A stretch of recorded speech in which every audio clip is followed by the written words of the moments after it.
So welcome back to Outdoors with the Morgans. It is 5:30 a.m. It's a chilly 15 degrees outside, and we're going to start the day off by building the perfect fire in the wood stove. So everybody that burns wood, they have their own system to get a good fire going.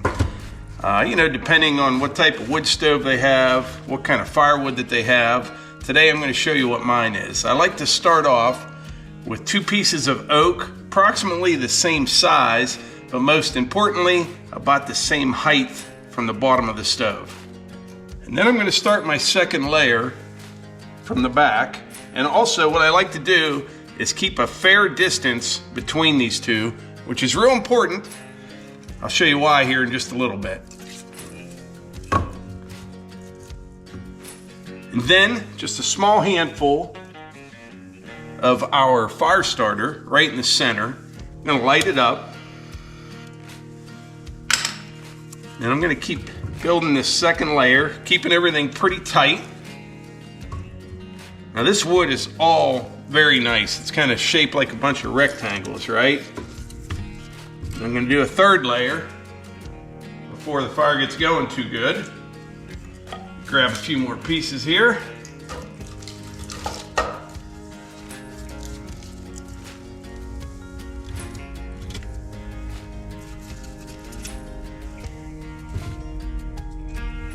And I like to keep these 3 pieces on top, kind of in the middle. And what's going to happen here, this is good red oak right here, and you get some really nice coals from this red oak.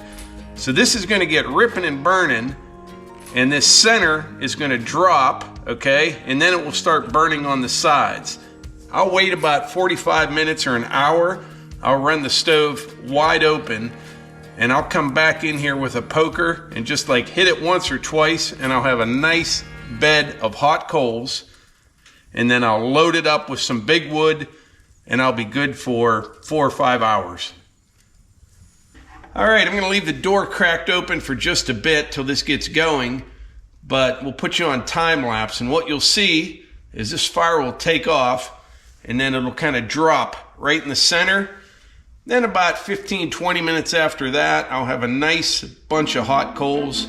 I can kind of spread them around and load her up and be good to go.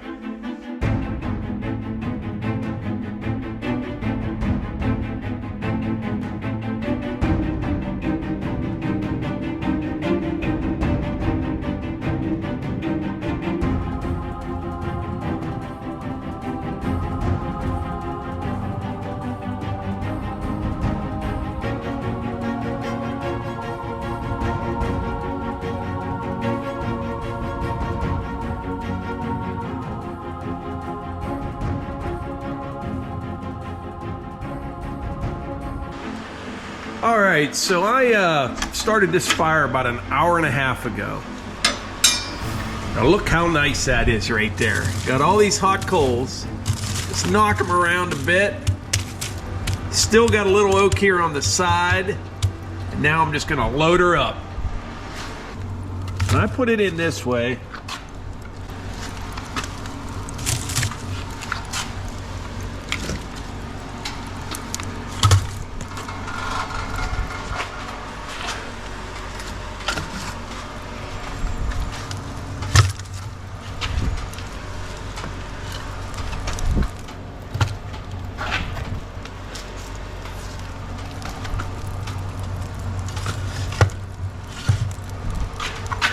Now I'm good to go, probably till about lunchtime.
So I gotta tell you something crazy that just happened. I'm out here in the clearing this morning, and I mean, I'm ripping and tearing, running the skid loader. I'm piling up brush, putting stumps on top of it, and just kind of getting after it. You know, it's a beautiful day. It's nice and cold. The ground's frozen.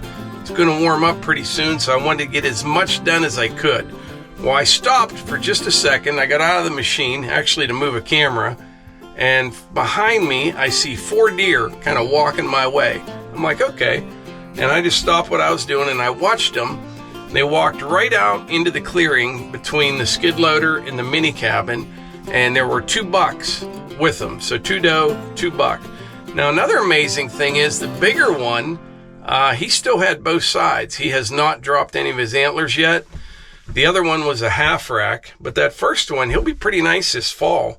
Usually around here, probably middle to end of January, they start dropping.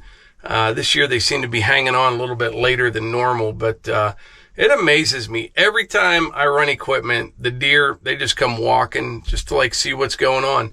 But if you were hunting out here and you were walking out here and you snapped a twig, I mean a twig, you would just see tails running out there 150 yards out in front of you. Get in the machine, couldn't care less.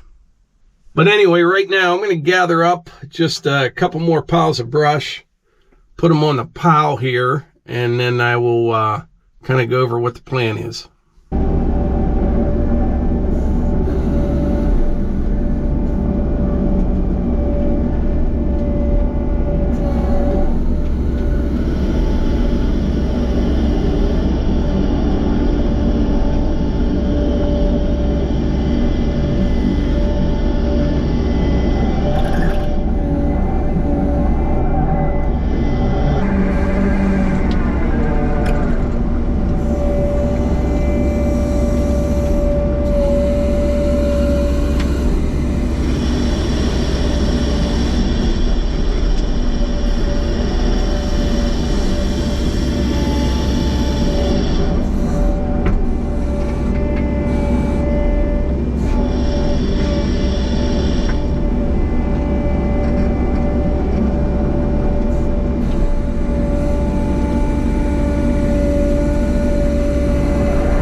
All right, we have a pretty big pile here.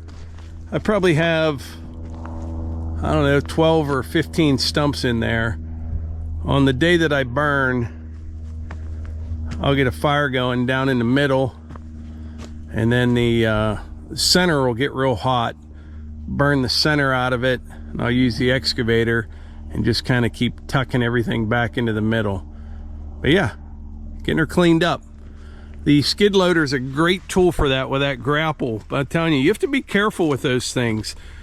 You know, you can grab a brush pile and you could have, you know, half a tree sticking out of it, and it could catch on something, come through the cab. There's all kind of things that could go wrong, but you just have to really pay attention when you're running one of these, like a lot. I've had a lot of people tell me in the comments that I should have just rented a dozer to do this. I prefer kind of doing it the way I am. One guy even said it would have been a lot easier and cheaper if I would have just rented a D10 dozer. That would definitely do the job, but it would cost, I don't even know, it'd probably cost $8,000-$10,000 just to move a D10 in and out. You know, taking the blade off, couple man job, crane, all that kind of stuff. And when you were done, you would just have a giant pile of a big mess. You know, with this and the way I'm doing it, I take the saw logs out, I get a bunch of firewood out of it, and it's just a much neater, cleaner job. And you know, dozers are great, but you don't see like a clearing contractor using a dozer, just pushing everything into piles. You'd spend years cleaning it up. So I like the skid loader excavator. Now a bigger excavator, that would be nice, you know, something like that, but I own both of these, so it's just easier for me to do it this way, and I think it's a lot cheaper. Anyway, things are starting to thaw out. We're gonna head back to the wood yard. All right, so this is a bummer. On my way back, I noticed I was leaking hydraulic oil again, and I had just replaced this quick coupler. This is all one assembly that goes right into this manifold. Just replaced this last week and it's leaking again, so that tells me that there's something wrong with this. I don't know what it is. It doesn't look bad, but somehow this is screwing up that. It's the only thing I can figure. So I think my only option is I got to get another one of these, and I'm going to get a new one of these. It's the only choice I got, I think.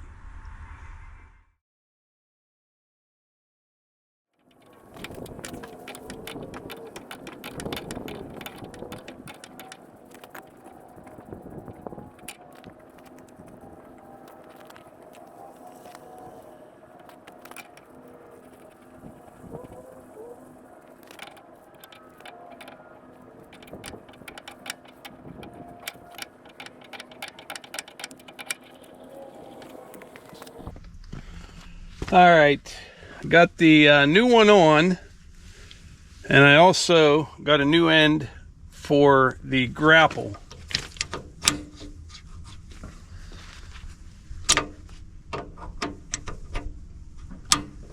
I have no idea what was causing that, but this has to work, right?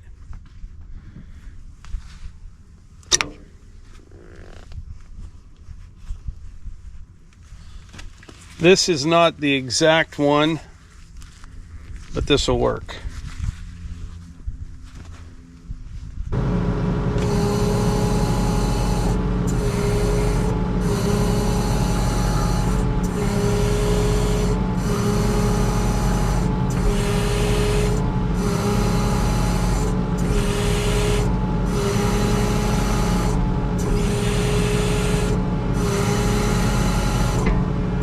All right, so far so good. I'll just have to keep my eye on it.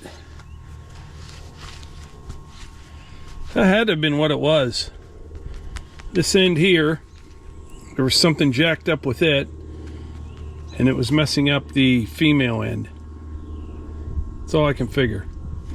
So I don't know if you can see this or not. This is the one that I took off. It's not closing, but I can see that O-ring in there is jacked up.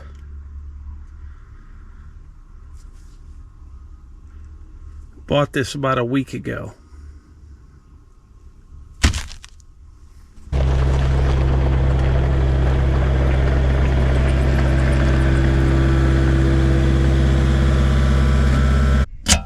So this day kind of got away from me. After I got the skid loader fixed, I got into a bunch of other things, and now it's going to get dark soon. But I need to fill up the excavator and take the bucket off and put the rake on it because tomorrow morning, first thing, I need to take this machine across the road to the neighbors.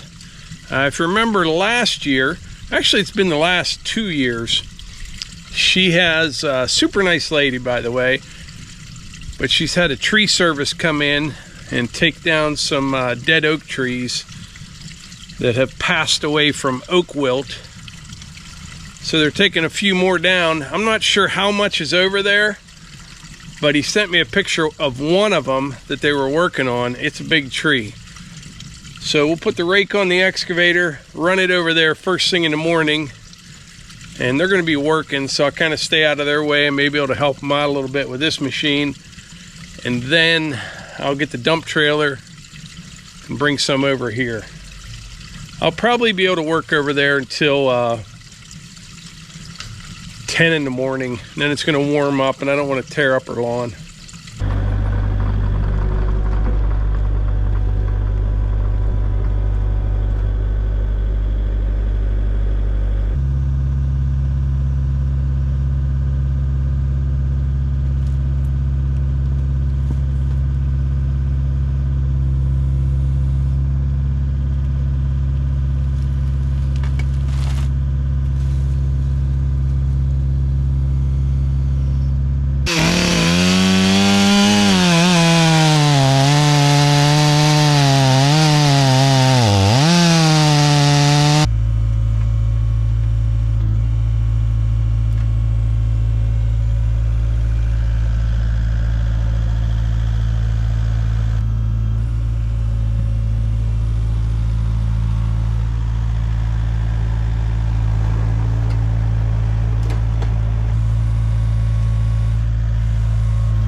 right, I got the excavator ready to go for tomorrow. Filled up with fuel, got the rake on it.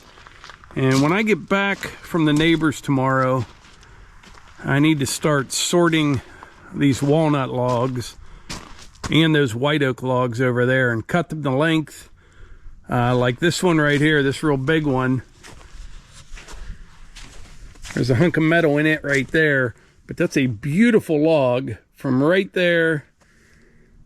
That's a nice one.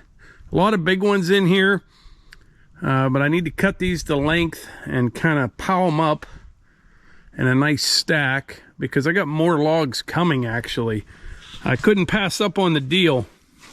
I'm getting just a log truck load of white pine, and I've been wanting to get down to West Virginia to take some of the white pine down there, but for what I'm paying for a whole log truck load here, I couldn't even haul my own back from West Virginia for that, because it'd take me, geez, for me to haul, you know, like 3,500 feet, probably at least, what would that be? Five dump trailer loads, so 5 trips to West Virginia. Yeah, it's kind of a no-brainer. So that's probably coming within the next week or so, and we're going to be doing a lot of sawing here in the near future. I'm kind of excited about that. I love running that LT50, especially, you know, like end of February, March, when it's too wet to get out in the woods and things like that. We're going to be doing a lot of sawing. But anyway, tomorrow we'll be bringing some red oak home. Can't wait to see all that, both firewood and saw logs. Got the skid loader ready to go, excavator ready to go, and we still have more firewood to cut as well. So gonna be busy. But I think that's about it for today's video. I appreciate y'all being here, and I will catch you on the next one.